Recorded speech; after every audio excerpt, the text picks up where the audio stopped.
how to fix kernel data INPAGE error in Windows 10 and Windows 11. Such type of blue screen error if you are also facing, here are the fixes. Go to Windows search, type memory diagnostic and open Windows memory diagnostic tools,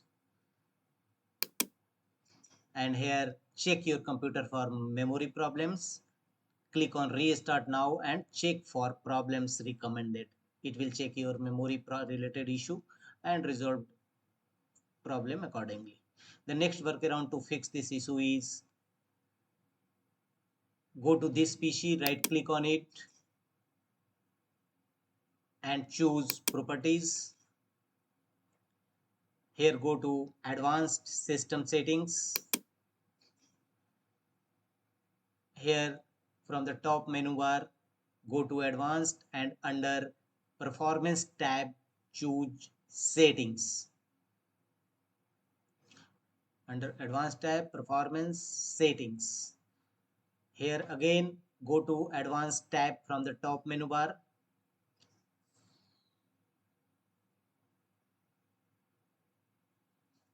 And under virtual memory, choose change.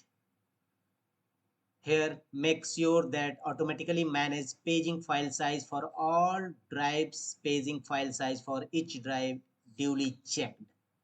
If not checked, enable it.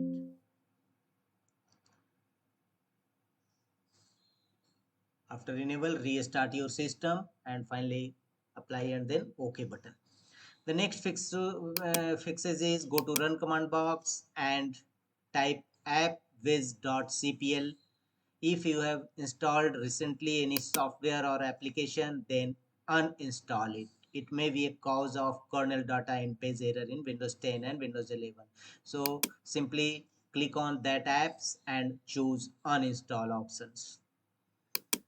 If this method does not work, go to the next fixes, type cmd and open command prompt Windows as administrator mode, and here any disk error may be a cause of kernel data INPAGE error.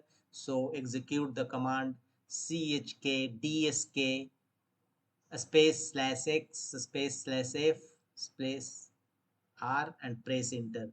It will check your disk error and fix them accordingly.